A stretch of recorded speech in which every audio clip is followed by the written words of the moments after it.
Okay, several people have asked me to make another tutorial about comping, and specifically to really slow down a couple of comps and look in detail at the very precise movements I'm making. That's fine, I'm going to do that. Before I do, I should say, if you're not sure what comping is, you need to check out some of my earlier tutorials, because I'm not really going to go over the basics here. Okay, I have a playlist on comping which I'll include a link to, and some other videos which I might link to as well. In summary, if you're comping, what you're doing is taking a chord progression and improvising an accompaniment to it, so you're supporting a singer or a band or whatever, or you're singing yourself. So it's about taking that chord progression and creating an improvised accompaniment. And as you'll know, if you've watched the channel for a while, you'll know that you can use comps in all kinds of genres, from jazz to cocktail and lounge, to rock, to pop and ballad and stuff like that. Today I'm just going to focus on two genres. First of all, cocktail, and secondly, sort of poppy ballad type comping, and look in very careful detail at some of the things that I'm doing actually with my hands. Okay. So let's start off with a cocktail style comp, quite slow, quite gentle. And I'm going to use a very common chord progression that's super common across jazz and cocktail and lounge standards and that kind of thing. And just play you a very little bit as a very slow comp to start with. So just look at what I do. I'm only going to play a few bars, and then I'm going to discuss in detail exactly what I've done with my hands. Okay, here we go. We're in E flat major.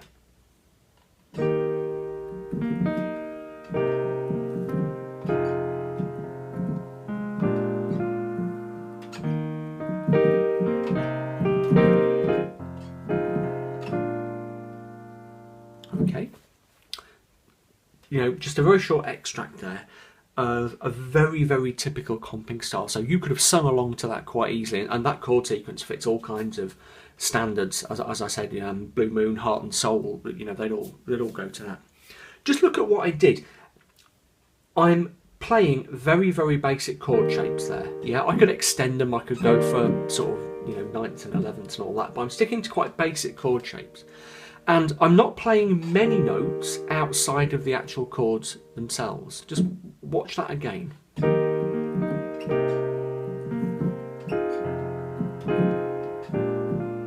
Okay, so there was just one note in that B flat 7 chord. There was just that G, which was outside of the chord.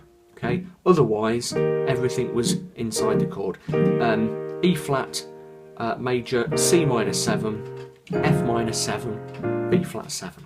Okay, so one of the key things to remember about comping is that you can create really effective comps without having to worry about playing scalular stuff or doing runs or anything like that, or improvising melodies. You can do all those things, yeah, but often the very best comps are very simple.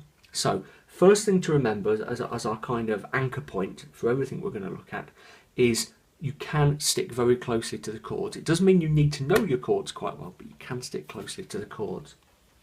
Let's look at a couple of things I was doing there. And in particular, one technique I was using there used the thumbs on each of my hands. Yeah, just look at it again.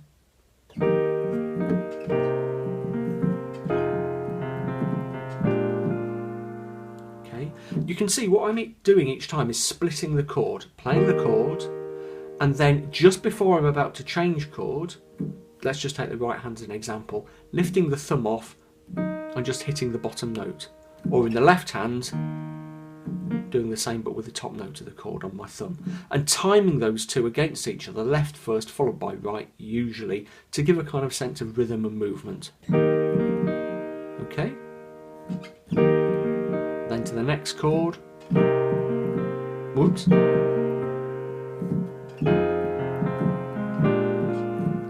Do that over again a couple of times so you can see, and it gives it a nice sense of movement. Yeah, and all I'm doing there is holding all the rest of the notes in the chord and bouncing around on my thumbs, and it just gives it that little bit of movement and progression between the chords. Okay, I'm not worrying too much about my fingering. Okay. rather I'm sticking things together using the pedal. It is worth just bearing your fingers in mind, especially if you haven't had a whole bunch of classical lessons in your life. If you have had classical lessons, you'll find that fingering the chords comes fairly naturally and you tend to choose the most efficient fingers. If you haven't had that classical background, then just give a little bit of attention to making sure that you're not doing a lot of big jumps around and that you can use adjacent fingers when you're moving between chords. All stuff I've talked about in the past. Similarly with the pedal, which I'm using to stick things together, I'm not overdoing it, definitely pedaling between each chord and keeping it kind of light. I don't want to create that sort of mush of holding the pedal down all the time. Okay. Aside from the thumb technique, there are a couple of other things I'm doing. So look at this little bit again.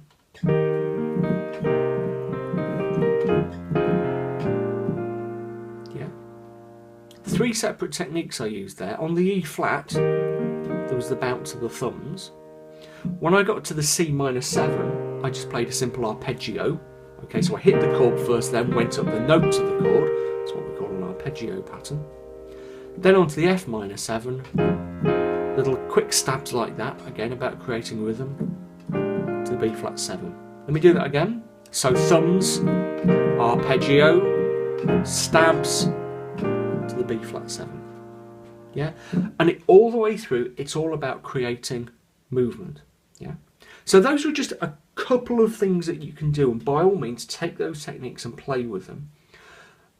One thing I would say, and I'll say this, you know, this applies to the sort of more poppy comping I'm about to show you in a second, is the very best thing to do is to develop your own little technique. So by all means take my ideas, but you'll find that the best and most natural sounds happen when you are inventing them yourselves. Now that depends on spending a lot of time playing very basic stuff first. So just sitting there playing the chord progressions while you sing or hum or whistle over the top, or even don't do that. And then when you do that over and over again, eventually you'll find that your fingers are beginning to explore and beginning to break up the chords and split them.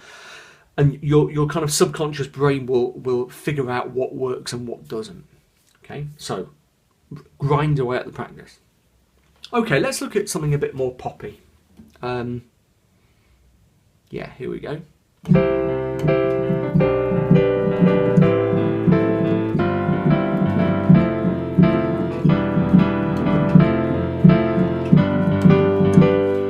Okay, typical sort of poppy, rocky type piano comp. Let's look at how that's different from what I did in the cocktail stuff. Some things are similar, in particular in the left. Look what I'm doing with my thumb. I'm playing octaves. Okay, octaves are a really great way of giving, it's quite an easy bass line to play, and it's quite a sort of solid, kind of a bright and lively sound. It can almost be kind of majestic if you like. Okay, and look what I'm doing with those octaves. Hopefully you can see down the bottom here, but if not I'll do it here. I'm playing the octave, then hanging on with my fifth at the bottom, and then bouncing on my thumb again to create the rhythm, against what I'm doing in the right. Okay, it's a simple movement like that.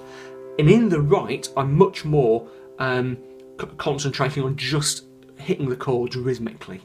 Okay, it's almost a simpler thing that I'm doing there. Here, I'm using a note outside the chord to give it a bit of a character when I move on to this G chord. Or I could just play. Okay, then this A minor ninth. Just hitting the chord again. And then when I get back to the C with the G in the bass. Okay, let's go up here so I can play the full octave.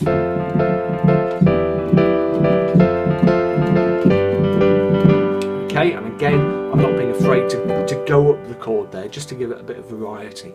So what I'm doing in the left with my thumb there is actually quite similar to what was going on with the cocktail stuff. And again, it's all about playing the two hands off against each other rhythmically. It's almost like drumming in a way, to generate that kind of that sense of forward movement, that sense of rhythmic progression. We could slow that down a bit and create a more sort of ballady type sound. Find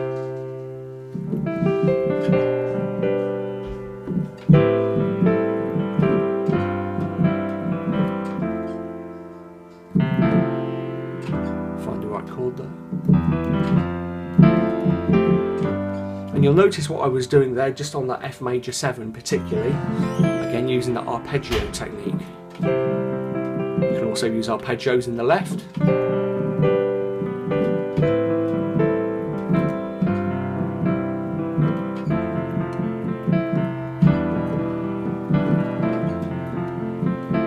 But once again, you'll see that most of the time I'm not moving far from the chord. I'm creating all these effects, E minor 7, F major 7, G, without playing any notes outside of the chord. In the left, for that more ballady sound, I've moved away from the octave. Okay, I'm using open fifths, which some people don't like, I kind of do, and they're a very kind of distinctive sound, so you've got to be a little bit careful with them, but I kind of like them in that context. Again, it's about knowing your chords and experimenting, and if it means you have to sit down with a chord progression for, you know, hours at a time doing this,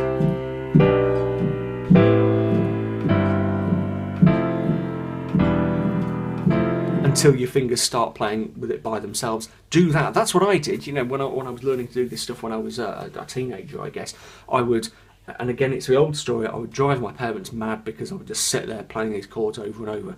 So a good way to get good at comping is to find a chord progression that you like, you know, online, loads of chord progressions, find a progression for your favourite song, check it's correct. A lot of online chord progressions are a bit iffy sometimes, but and just sit there and play it over and over and over and over.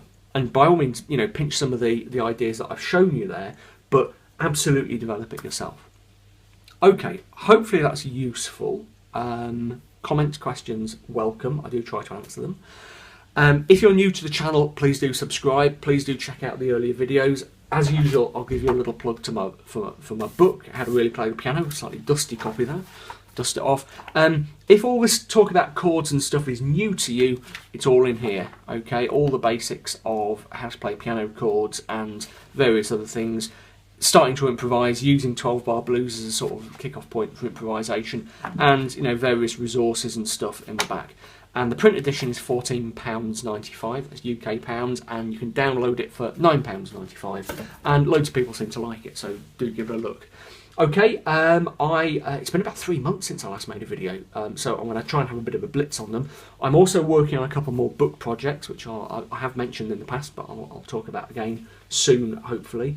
So there we go. Any more requests for tutorials, always kind of gratefully received. Okay, see you soon.